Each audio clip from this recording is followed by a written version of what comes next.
Ini biar nyambung ya, izin ya ke Pak Saparudin dulu. Biar nyambung dulu nanti ke Pak Nasir Jamil. Ini polisi juga nih, punya ilmunya juga. Silakan Pak Saparudin. Ya.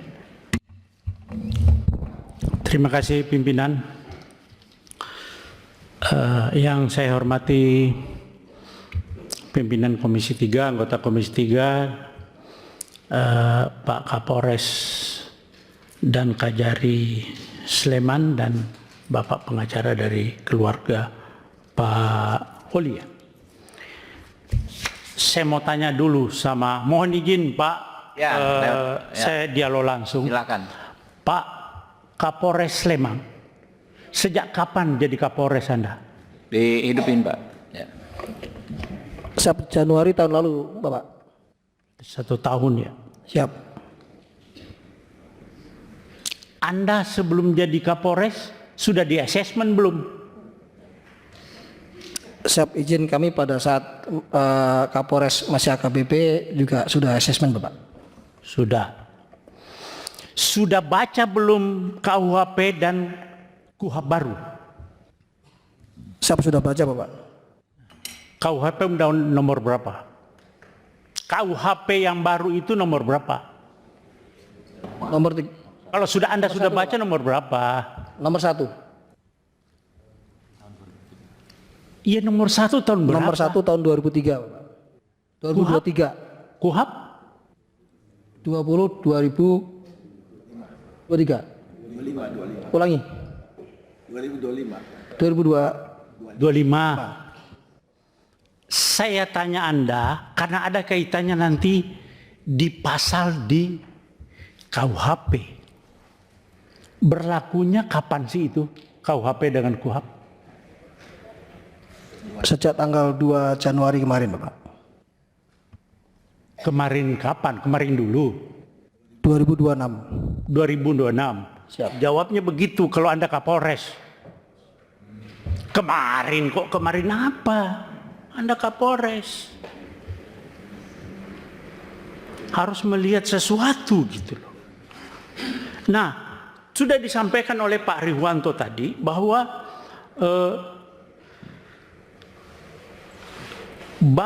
Pak Kapolres sudah baca pasal 34 KUHP. Sudah baca? Enggak. Ada di situ itu permasalahannya, Pak. Belum baca. Pasal 34 KUHP yang undang-undang nomor 20 tahun 2000 nomor 1 tahun 2023. Pasal 34 bawa enggak? Siap, terkait restoratif justice, Bapak. Bukan, pasal 34 KUHP. Anda itu datang ke sini tentang masalah pasal-pasal, tapi Anda tidak bawa KUHP. Kalau enggak saya pinjamkan, saya bawa nih. Bawa, Bapak. Pasal 34. Saya yang baca.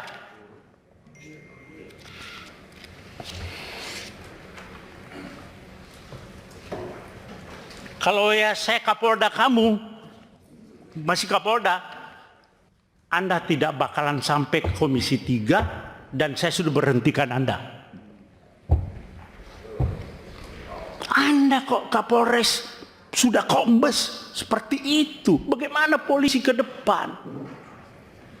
Oke, saya bacakan pasal 34 ya. Pasal 34. Setiap orang yang terpaksa melakukan perbuatan yang dilarang tidak dipidana jika perbuatan tersebut dilakukan karena pembelaan terhadap serangan atau ancaman serangan ketika yang melawan hukum terhadap diri atau terhadap diri sendiri atau orang lain. Kehormatan dalam arti kesusilaan atau harta benda sendiri atau orang lain. Oke, itu kalau Anda belum jelas, saya bacakan pasal 34 penjelasannya. Itu lebih rinci lagi di situ. Ada penjelasan pasal 34. Ini bukan tindak pidana. Kalau di KUHP Lamu Operma, alasan pembenar bahwa orang itu membela diri. Membela diri, bukan undang-undang lalu lintas. Anda salah menerapkan hukum. Jaksa lagi P21 juga. Anda koordinasi yang nggak benar itu. Polres dengan kejaksaan. Anda koordinasi tapi salah. Bagaimana? Jadi maksud saya begini Pak Kapolres dan Pak Kajari. Ini bukan RJ. Bukan RJ. Tidak ada tindak pidana di sini. Sependapat dalam tidak ada tindak pidana. Orang yang Bapak tahu, Bapak ngomong di televisi saya lihat Pak Kapolres itu, oh dia melakukan pembelaan yang tidak melakukan tindakan tidak seimbang. Bapak tahu apa yang jambret itu tidak ada istilah di KUHP. Itu adalah pencurian dengan kekerasan.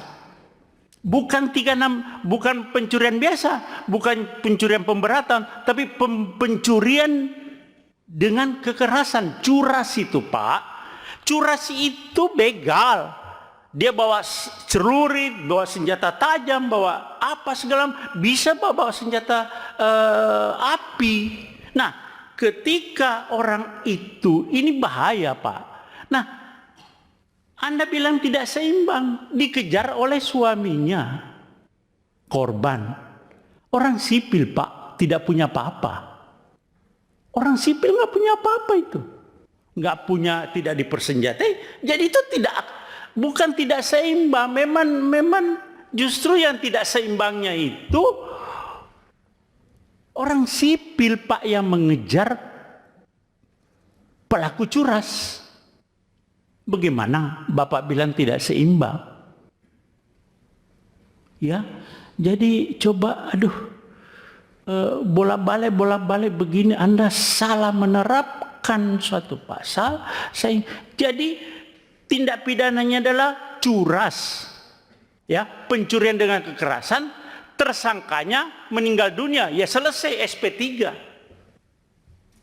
Itu loh Pak Kajari juga. Nah kalau Bapak pakai RJ lagi Pak Kajari, tuntutannya apa sih? Mereka kan pasti ada tuntutan Pak kepada korban ini. Di media sosial juga Pak Kapolres banyak itu di media sosial. Seandainya yang mengejar itu polisi, terus yang meninggal, apakah polisi dipidanakan juga? Kan selama ini nggak pernah polisi ngejar meninggal orang itu kan tidak dipidanakan juga. Jadi pasal 34 Pak, nanti coba Bapak buka, terus penjelasannya juga itu alasan pemaaf. Karena orang ini jadi korban Pak. Orang korban jangan jadikan tersangka. Ini kenapa Pak Kajari juga begitu, P21, langsung RJ. RJ itu ada tuntutan lagi toh Pak. Nah saya mau tanya Pak Kajari, dia minta berapa sih? Atau apa tuntutannya yang dari sana? Ya jawab Pak. Mohon izin Bapak, jadi pada saat pertemuan di Zoom meeting pada tanggal 26 tersebut, itu sempat disampaikan oleh pihak dari Palembang melalui kuasa hukumnya. Karena saya suruh bicara sendiri, keluarga yang dalam hal ini sebagai jambret itu tidak mau Pak, tidak mau bicara. Semua pokoknya melalui kuasa hukumnya. Iya bukan melalui kuasa hukumnya. Makanya kuasa hukumnya akhirnya menyampaikan pada forum itu, mungkin pihak keluarga daripada Pak Ogi juga tahu, itu hanya memberikan bahwa dia waktu itu biaya-biaya yang timbul seperti untuk mengantar jenazah dari Jogja ke Palembang, biaya ambulannya, terus biaya pemakamannya, dia seperti itu hanya menyampaikannya. Selanjutnya akan nanti Nilainya berapa, Pak? dia belum menyebut nilai pada saat itu, Bapak. Pada saat pertemuan Zoom meeting itu dia tidak menyebut nilai, hanya menggambarkan bahwa kan kami ada pengeluaran biaya-biaya seperti biaya ambulan, biaya pemakaman. Nah, selanjutnya pada pertemuan lanjutan pada tanggal 27 kemarin itu akhirnya antara kuasa hukum sepakat mau bertemu 4 mata besok sore di kantor Kejaksaan Negeri Oke, Sleman. cukup lanjutkan, Pak. Cukup, ya belum, masih ada. Jadi Pak Kajari dengan Pak Kapolres coba ini ya, Pak Kajari, Pak Kapolres ini sudah Sespimti atau Lemhanas? Belum. Saya belum Bapak. Sudah Sespimti. Belum Bapak. Hah? Belum. Belum. Ya udah. Maksud saya coba lebih, dan mungkin saya lihat Bapak belum tahu persis, tapi sebetulnya polisi sudah ada yang namanya overma, alasan pemaaf di KUHP yang lama, tapi KUHP yang baru juga ada, Pak, di pasal 34. Coba Bapak baca berulang-ulang. Dan itu curas, Pak, bukan pencurian biasa. Pencurian dengan kekerasan yang resikonya tinggi sekali. Masih lumayan Bapak suaminya mau mengejar dengan punya keberanian yang cukup, Pak. Tidak semua orang mau mengejar. Nah, di dalam terjadinya pengejaran itu terjadi suatu kecelakaan begitu. Ya sudah selesai, tersangkanya meninggal dunia. Tidak ada lagi RJ. Nah, kalau Bapak RJ, tuntutannya itu nanti karena dia merasa pede. Persyaratan RJ, Pak, harus ada kesepakatan kedua belah pihak. Ini persis sama dengan yang di Jambi, Muaro Jambi. Jadi pede itu yang pelapor itu, jadi merasa percaya diri, jadi bisa membuat angka yang cukup tinggi nanti, Pak. Terjadi lagi pemerasan di situ. Nah, saya minta Bapak lebih bijaklah terhadap ini. Berdua, Pak.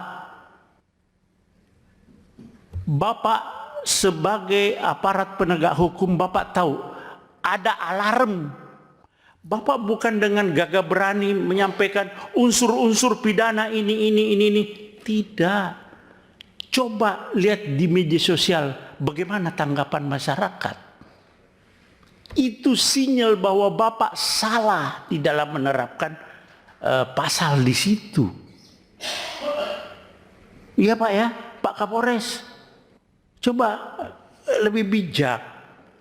Ya. Kita lagi sekarang polisi dengan jaksa dengan hakim, reformasi Polri. Tapi tetap bergulir. Anda tidak mengerti, Pak Kapolri, bagaimana sih Polri kita ini jaga supaya marwah Polri ini lebih dipercaya kepada masyarakat. Tapi Bapak ada kegiatan potongan-potongan kelakuan Polri yang membuat citra Polri semakin buruk. Kita berusaha, Pak. Kita di sini semua sepakat Polri itu di bawah Presiden. Ini semua perdebatan, tapi Bapak jangan mencederai ini. Ya, saya kira itu Bapak coba. Kalau saran saya ini SP3, Pak. Terima kasih. Assalamualaikum warahmatullahi wabarakatuh.